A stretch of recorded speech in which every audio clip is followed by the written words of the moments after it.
Saya kira itu dah kalau pertanyaan begini Pak, ini nih tadi soal kalau saya bilang kok DPR diam gitu.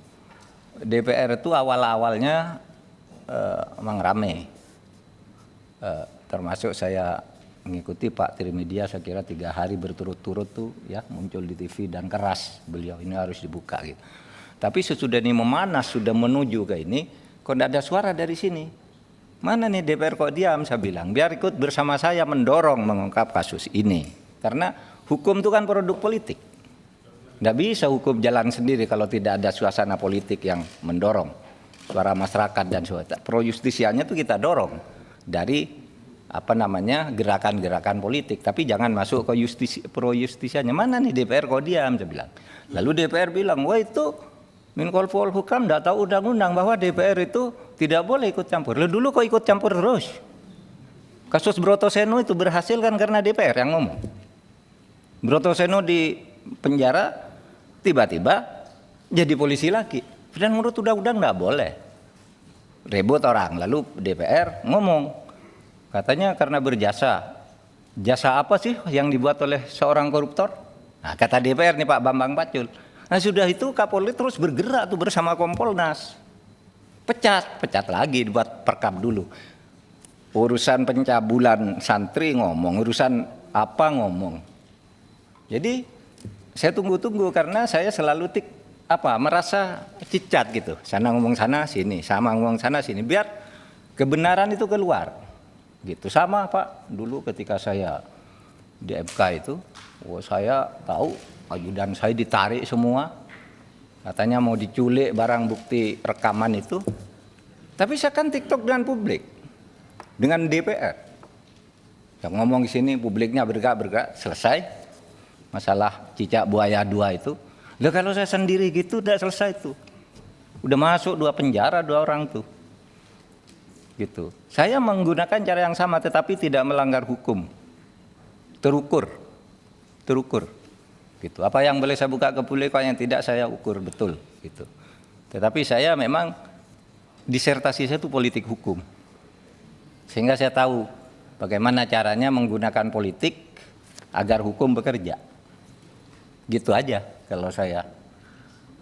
Jadi saya minta maaf untuk hal-hal yang tidak bisa saya jawab, tapi saya nanti akan ketemu boleh dengan Bapak berdua kapan kita atur, saya beritahu hal-hal yang tadi ditanyakan gitu. Karena itu duga nanti akan muncul di sidang.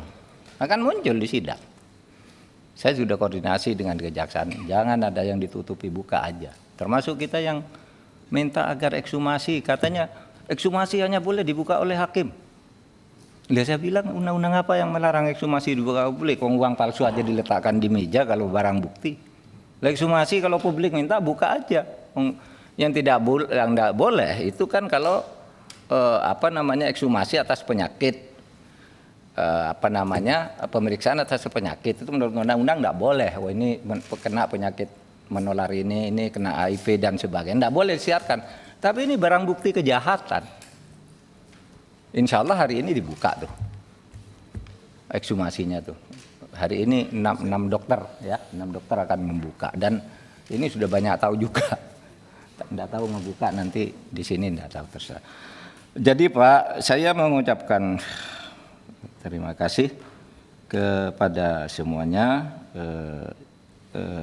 Saya tidak membuka juga merahasiakan keterangan. Ada keterangan yang harus saya rahasiakan, ada juga yang untuk mendorong jalannya pemerintahan lah, jalannya penegakan hukum.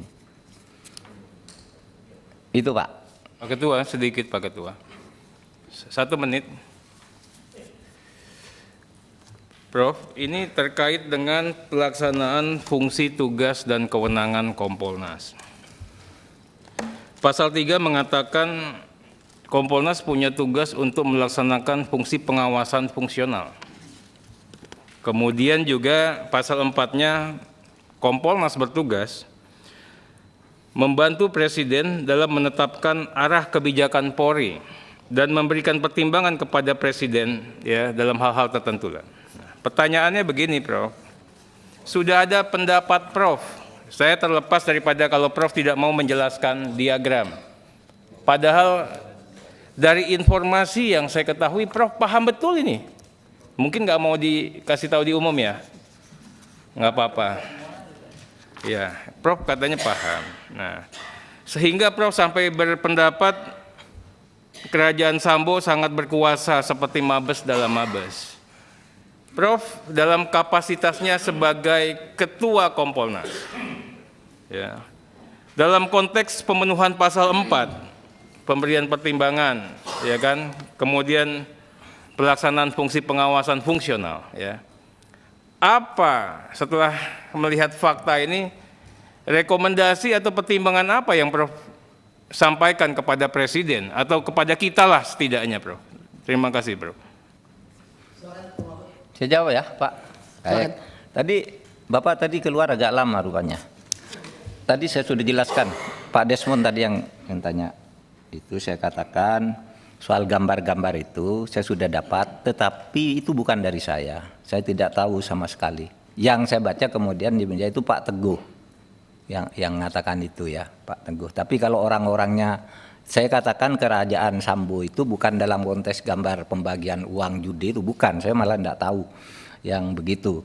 Yang saya katakan itu loh, divisi Propam itu 1 bintang 2 kepalanya, lalu di bawahnya itu bironya ada 3 bintang 1, di mana setiap biro ini kalau dia memeriksa produknya harus diputus oleh Pak Sambo. Kalau dia menyelidiki harus Pak Sambo juga. Kalau dia menghukum Pak Sambo juga gitu. Kenapa ini tidak dipisah aja? Kayak kita membuat trias politika itu, yang meriksa dan yang menyelidiki beda dong, yang memutus beda, kira-kira itu. Prof, sedikit. Bisa nggak Pak, supaya Sedikit, jangan. Sedikit, Bentar, jangan langsung. Sedikit, Pak Ketua. Sedikit saja penanya Pak, interupsi. Menambahkan sedikit, Pak Ketua. Iya. Interupsi. Bentar, Pak Supaya jangan Mahfud. dia. Pak Mahfud, saya bantu Acarya. Dari institusi polisi yang tidak baik-baik saja, itu yang digambarkan Pak Acarya. Rekomendasi apa sebenarnya? Catatan rekomendasinya ada nggak sebagai Kompolnas? Tapi kan ini kan baru nih, kalau soal ini belum, baru keluar 3 hari kan soal chat itu. Ya, ini kan kondisi Sebentar, kepolisian tidak baik-baik saja. Ya, itu yang dipaparkan Pak Acarya ya, Pak Acarya ya. Pak Kedua. Rekomendasi apa saja? Banyak Pak. Nah, Jadi coba kita rekomendasi habis ini silakan. Rekomendasi kita itu kan ke Presiden. Misalnya ya, kita di Papua itu ada 1 Polres. Ya, ada 1 Polres. Itu menangani 3 atau 4 atau 2 kabupaten. Sementara orangnya sedikit, daerahnya jauh. Kita usul supaya dipenuhi Polres-Polres itu, kemudian pejabatnya, kepolriannya itu sudah disampaikan ke Presiden. Misalnya, bagaimana agar perkara itu tidak bolak-balik, ya, antara kejaksaan dan kepolisian, kita rekomendasikan kepada Presiden. Itu banyak Pak, kita rajin Pak. Tapi yang wasnal, yang pengawasan fungsional kan kita sudah ikut banyak. Tim pembunuhan Jeremia di Papua, itu kan Kompolnas ketuanya. Anggotanya ya polisi ya macam-macam gitu. Kemudian apa itu? Yang orang Jombang pencabulan oleh kiai yang tidak bisa diangkut itu Polnas yang juga mendorong mencari cara agar dia harus diangkut karena ini sudah terdakwa. Soal pelecehan terhadap anak yang sekarang di mana-mana banyak, ya kita masuk Pak yang begitu itu. Tapi kan kadang-kala tidak tersiar juga. Pak Mahfud, tidak mungkin kita diam. Pak Mahfud, itu rekomendasi ada nggak misalnya dengan kondisi institusi kepolisian yang hari ini tidak baik-baik saja, misalnya beredar balas membalas kesannya, balas membalas diagram itu, Ya kan baru Pak, diagramnya kan baru 3 hari Pak. Iya, itu catatan rekomendasinya apa? Misalnya Satgas Sus, ya, dibikin, sekarang dibubarkan. Rekomendasinya apa? Kan banyak hal yang jadi perhatian publik, yang dituntut, ya.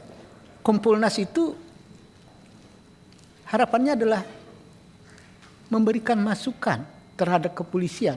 Bagaimana dengan persoalan perang diagram itu? Bagaimana yang diragukan proses KM50? Bagaimana Satgas Sus yang dibikin di zaman Kapolri terdahulu kesininya? Apakah cukup dibubarkan? Pertanggungjawaban gimana? di forum Komisi 3 ini pernah kita pertanyakan sumber anggarannya. Apakah ini lepas dari pengawasan Kompolnas? Itu sebenarnya rekomendasi yang ditunggu oleh masyarakat. Yang tadi secara sampaikan Pak Atria Dahlan itu loh Pak Mahfud.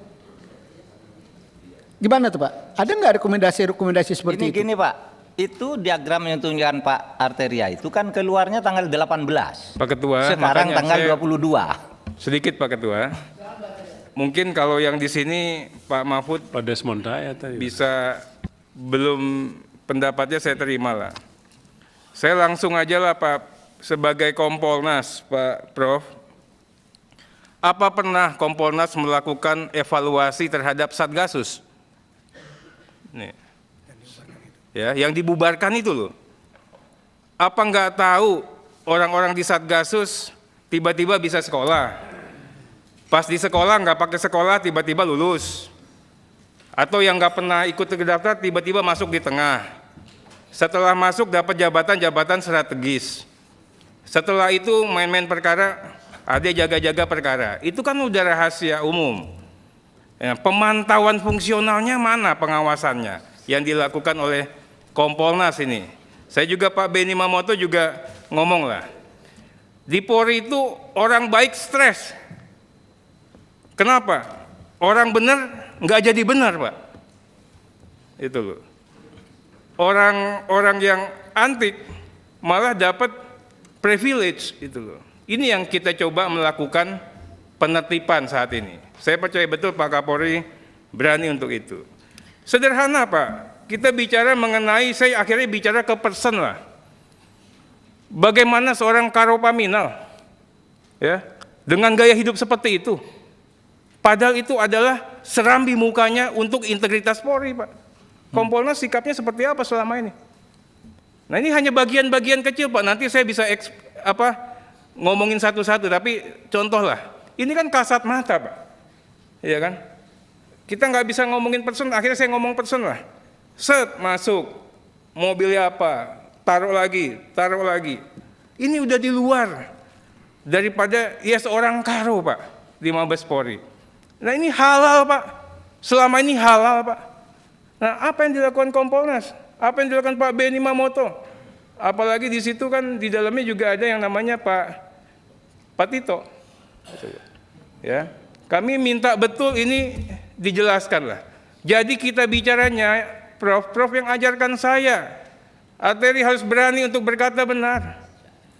Prof yang ngajarin saya ingat betul. Bimbingan Prof itu saya ingat terus. Nah sekarang juga kami ingin Prof sampaikan juga Prof. Kalau memang ini memang harus kita bahas, ini bahas. Jangan sampai ini jadi kanker. Yang stadium 4, kita nggak bisa lagi menyelamatkan Polri. Kesayangan kita semua Prof. Terima kasih Prof.